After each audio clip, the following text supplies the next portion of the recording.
وسوسے، لالچ اور برائی سے کیسے بچا جائے؟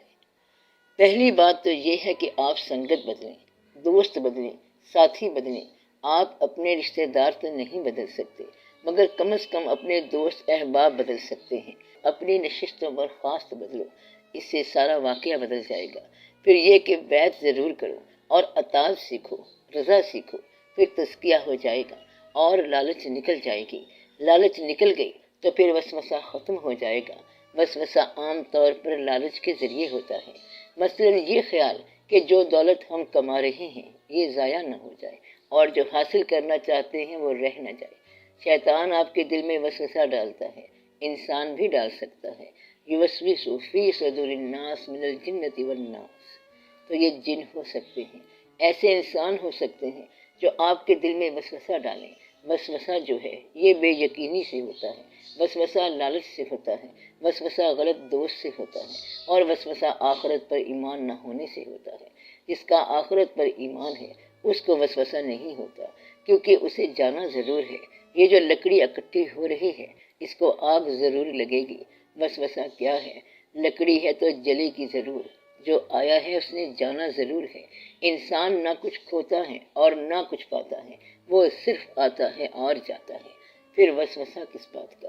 نہ ہم نے کچھ چھوڑنا ہے اور نہ ہم نے کچھ لے کے جانا ہے، پھر وسوسہ کیسا؟ کچھ ساتھ لے جانے کی تمنا چھوڑ دو تو وسوسہ ختم ہو جائے گا۔ ماں باپ زندہ ہوں تو ان کی اطاعت کرو، وسوسہ نہیں رہے گا۔ وسوسہ ہوتا ہے خفیہ خزانہ، جس کے لٹنے کا اندیشہ ہو۔ ایک کہانی سنو۔ ایک شخص اندھا تھا اور اس کا خیال تھا کہ وہ دور کی چیزیں دیکھ رہا ہے۔ عام طور پر دوربینی کا اعلان بھی اندھے پن کا اعلان ہے۔ بے شمار لوگ کرامتوں کا اعلان کرتے رہتے ہیں کہ ہم دیکھ رہے ہیں، سامنے لکھا ہوا ہے۔ دوسرا آدمی تھا بہرا، کانوں سے سنتا نہیں تھا۔ وہ یہ کہتا تھا کہ مجھے آواز آ رہی ہے، کئی آوازیں آ رہی ہیں۔ تو یہ بہرے آدمی کی بات ہے جو دور سے سنتا تھا۔ تیسرا آدمی لباس سے محروم تھا، اس نے چیتڑے پہنے ہوئے تھے۔ وہ وسوسے والا آدمی تھا۔ اس کا خیال تھا کہ لوگ اصل میں میری پوشاک کے پیچھے پڑے ہوئے ہیں۔ اس کا وسوسہ کیا تھا؟ پوشاک کو بچانا، ظاہری پوشاک، باطنی پوشاک، گھر کے اندر پیسہ، پیسے کے اندر گھر، دولت، مال وغیرہ وغیرہ۔ تو اس کا یہ خیال تھا کہ ہمیں لوگ لوٹنا چاہتے ہیں۔ ہر دنیا دار یہ سمجھتا ہے کہ لوگ اسے غریب کرنا چاہتے ہیں، حالانکہ ہر دنیا دار غریب ہی ہوتا ہے۔ جو آنے والا ہے وہ ٹھہر سکتا نہیں، موت سے بچ سکتا نہیں۔ موت سے جب بچ نہیں سکتے تو اب دولت کیا کام آئے گی؟ دولت رہ جائے گی مگر سانس اندر سے ختم ہو جائے گی۔ بیٹھے بیٹھے بینائی کم ہو جاتی ہے اور اینک لگ جاتی ہے، یادداشت کمزور ہو جاتی ہے، دوست کا نام بھی بھول جاتا ہے، قوت کم ہو جاتی ہے، سماعت کمزور ہو جاتی ہے، بس ہر شے کمزور ہو جاتی ہے۔ اور انسان سمجھتا یہ ہے کہ لوگ مجھے کمزور کرنا چاہتے ہیں۔ ان بندوں میں چوتھا شخص ایک لنگڑا تھا جو یہ سمجھتا تھا کہ ہمیں قوت سے طاقت لگا کے بھاگ جانا چاہیے۔ تو یہ ہیں دنیا داروں کی چار قسمیں، جو اپنے آپ کو اپنے اصل کے علاوہ سمجھتے ہیں۔ جو لنگڑا ہے اس کے لیے اللہ نے کہا ہے کہ اے انسانوں اور جنوں کے گروہ، تم زمین اور آسمان کے حصار سے نکل جاؤ۔ اگر نکلنا چاہتے ہو تو نکل کے دیکھو، نہیں نکل سکتے جب تک حکم نہ دیں، ہم طاقت نہ دیں۔ تو ہر آدمی لنگڑا ہے اور وہ یہ سمجھتا ہے کہ میں نکل جاؤں گا حالات کے دائرے سے، مگر وہ نہیں نکل سکتا۔ کوئی نہ کوئی مجبوری اسے آ کے پکڑ لے گی، کوئی حالات پکڑ لیں گے۔ مثلاً آپ صحیح ہوں گے مگر کوئی دوست محبوب فوت ہو جائے گا تو وہ کہے گا کہ یہ غم کدھر سے آ گیا۔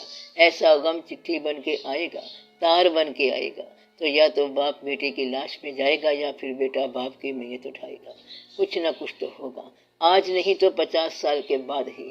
یونان کی ایک دیوی تھی، بڑی مشہور تھی۔ وہ ہمیشہ جوان رہنے والی، اس کو دنیا کے اندر رہنے والا ایک خوبصورت مرد پسند آ گیا۔ وہ اپنے دیوتاؤں کے پاس گئی کہ مجھے یہ بندہ پسند آ گیا ہے، اس کو بھی دیوتا بنا دو۔ انہوں نے کہا یہ تو انسان ہے، انسانوں کو ہم دیوتا نہیں بنا سکتے، ہم لوگ اور مخلوق ہیں اور یہ اور مخلوق ہے۔ اس نے کہا پھر ایسا بناؤ کہ اس کو موت نہ آئے۔ دیوی نے جب دیوتاؤں کے سردار سے ریکویسٹ کی کہ اسے لائف دے دی جائے تو اس نے لائف دے دی۔ پھر ان کی شادی ہو گئی۔ 20-30 سال کے بعد اس انسان کی جھریاں نکلنی شروع ہو گئی، بڑھاپا شروع ہو گیا، ہڈیاں اور گوشت علیحدہ علیحدہ ہونا شروع ہو گئے۔ 50 سال کے بعد تو اس کا بالکل ہی برا حال ہو گیا۔ وہ مر تو نہیں سکتا تھا، مگر اب اس کی شکل بھی پہچانی نہیں جاتی تھی۔ اس آدمی نے چیخو پکار شروع کر دی کہ اے دیوی، تیرا حسن تجھے مبارک، میری جان خلاصی کر۔ یعنی کہ وہ زندہ نہیں رہنا چاہتا تھا۔ اگر غریبی ہو، بڑھاپا ہو، کمزوری ہو، بیماری ہو اور طویل عمر ہو تو یہ عذاب ہے۔ تو اس کا نام عذاب ہے کہ غریبی ہے، بیماری ہے، بڑھاپا ہے اور دنیا میں اس کا کوئی محرم نہیں ہے۔ اسی طرح ایک اور کہانی ہے۔ ایک بادشاہ نے ایک نجومی کو اپنا ہاتھ دکھایا کہ بتاؤ ہمارے ہاتھ میں کیا لکھا ہوا ہے۔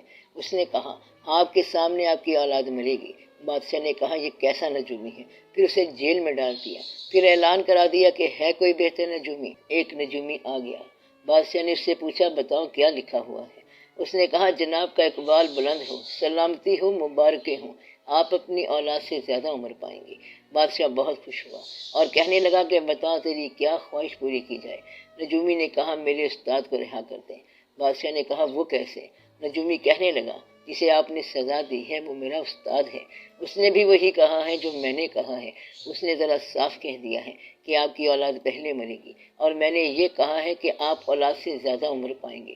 بات تو ایک ہی ہے، تو بات کہنے کا ایک طریقہ ہوتا ہے۔ تو وہ جو میں نے 4 آدمی بتائے ہیں وہ بستی میں بیٹھے ہوئے ایک دن غور کر رہے تھے۔ اندھے نے کہا دیکھو بات یہ ہے کہ میں دیکھ رہا ہوں کہ دشمن ہماری بستی پر حملہ کرنے والا ہے۔ تو اندھے کو کیا ہوا؟ اندیشہ۔ بہرے نے کہا بات یہ ہے کہ میں بھی ان کے گھوڑوں کی آواز سن رہا ہوں، دشمن واقعی آ رہا ہے۔ وہ جو لباس سے محروم بندہ تھا اس نے کہا کہ وہ لوگ میرا لباس چرانے آ رہے ہیں۔ لنگڑے نے کہا سوچتے کیا ہو بھاگ چلیں۔ تو کہانی یہ ہے کہ کوئی بھاگ نہیں سکتا اور جو بھاگنے کی دعوت دے رہا ہے وہ لنگڑا ہے۔ یہ دنیا وہ ہے جس سے آپ اندیشہ نکال نہیں سکتے۔ ایمان جوں جوں قوی ہوگا اندیشہ نکل جائے گا۔ اندیشے کو ذکر جلاتا ہے اور ایمان جلاتا ہے۔ اللہ کا ذکر قوی ہو جائے، حق کا ذکر قوی ہو جائے اور ایمان قوی ہو جائے تو پھر اندیشہ ختم ہو جاتا ہے۔ اندیشہ لالچ کا نام ہے۔ اگر پیسہ چلا گیا ہے تو جانے دو، جو بچ گیا ہے وہ بھی جانے دو اور دعا کرو کہ اللہ تمہیں غریب رکھے تو پھر انشاءاللہ تعالی اندیشہ نہیں ہوگا۔ آپ نے امیر ہونے کی جو دعائیں مانگی ہیں وہ تو پوری نہیں ہوئی۔ اب دعا کرو کہ یا اللہ ہمیں غریب ہی کر دے۔ اگر آمین بولو تو مسئلہ حل ہو جائے گا۔ آمین یا رب العالمین۔ غریبم یا رسول اللہ غریبم، ندارم در جہاں جز تو حبیبم، مرض دارم زے اسیاں لا دوائے، مگر الطاف تو باشد طبیبم، بری نازم کے ہستم امتی تو، گناہگارم و لیکن خوش نصیبم۔ تو ایسے غریب ہو جاؤ تو پھر بہتر ہے۔ اللہ تعالیٰ آپ پر رحم فرمائے اور اللہ تعالیٰ آپ کو پیسے سے بچائے۔ ایسے بزرگ بھی ہوتے تھے جو یہ دعا دیتے تھے کہ بیٹا اللہ تجھے پیسے سے بچائے اور اللہ تجھے خوشیوں سے بچائے اور اللہ تجھے زیادہ سونے سے بچائے۔ تو جب اللہ نیند سے بچائے، خوشی سے بچائے اور پیسے سے بچائے تو تم خود بخود ہی اللہ والے بنو گے۔ تو یہ بھی دعا کا طریقہ ہوتا ہے کہ ایسا ہی ہونا چاہیے۔ اللہ تعالیٰ نے ہر انسان کو ایک ہنر دے کر بھیجا ہے۔ اس ہنر کو تلاش کرنے کا کیا طریقہ ہے؟ ایک شعر سن لو۔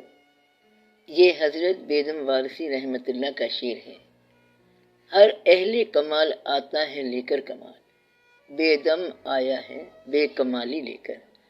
یہ وہی بیدم وارثی رحمۃ اللہ ہیں جنہوں نے یہ کہا تھا آئی نسیم از کوئے محمد صلی اللہ علیہ وسلم، کھچنے لگا دل سوئے محمد صلی اللہ علیہ وسلم۔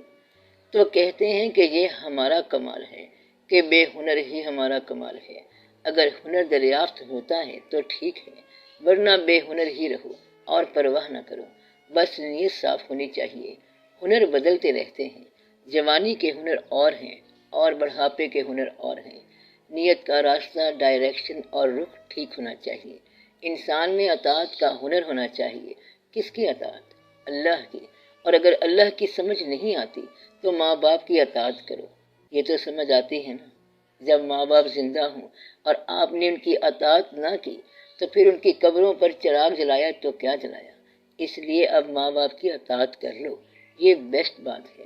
استاد کی اطاعت کرو، بزرگوں کی اطاعت کرو اور پھر اللہ کے رسول صلی اللہ علیہ وآلہ وسلم کی اطاعت کرو۔ جو قریب کے بزرگ ہیں ان کی اطاعت کر لو۔ چھوٹا بھائی اپنے بڑے بھائی کا کہنا مان لے۔